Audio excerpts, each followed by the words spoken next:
I-share ko naman sa inyo ngayon mga idol ang paggawa ng mano-mano, malunggay, pandesal. So kung interesado ka ng video na to, panoorin mo lang hanggang matapos ang video para malaman mo kung paano magmano-mano ng malunggay, pandesal. Bago yun, ito yung mga sangkap, 8 kilong bread flour, 2 kilong sugar.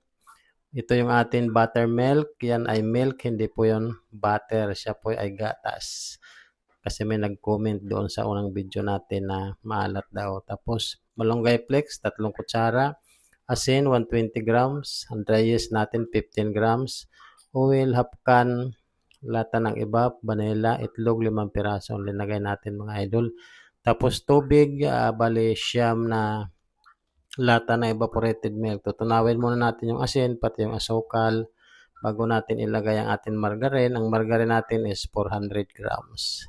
So, ayan, durugin naman natin ang margarine. Pag nadurog na siya mabuti, umpisahan na natin ang pagmamasa. So, ayan mga idol.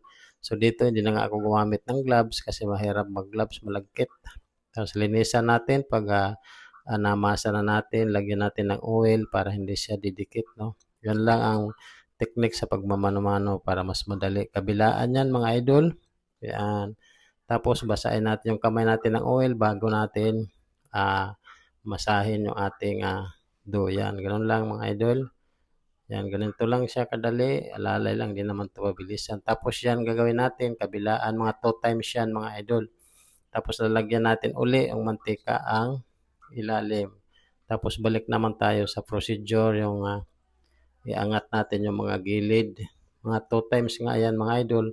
Okay na yan. Kinis na yan siya mga idol. So yan, ganito na siya. Nabuo na. Makinis na yan mga idol. Pwede na yan. Yan. So ang gagawin natin pag ganito na mga idol, lagyan lang natin siya ng mantika sa ilalim. So pagkatapos, kabilaan pa rin yan. Tubalutin na natin sa plastic. Time check is alas 5.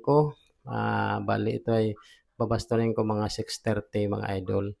So pagkatapos, siyempre para makumpleto, linisan natin ang mga kalat natin, linika. So yan lang mga idol, kung nagustuhan nyo ang video na to, follow for more. So hanggang dito na lang mga idol. Thank you for watching. Bye-bye.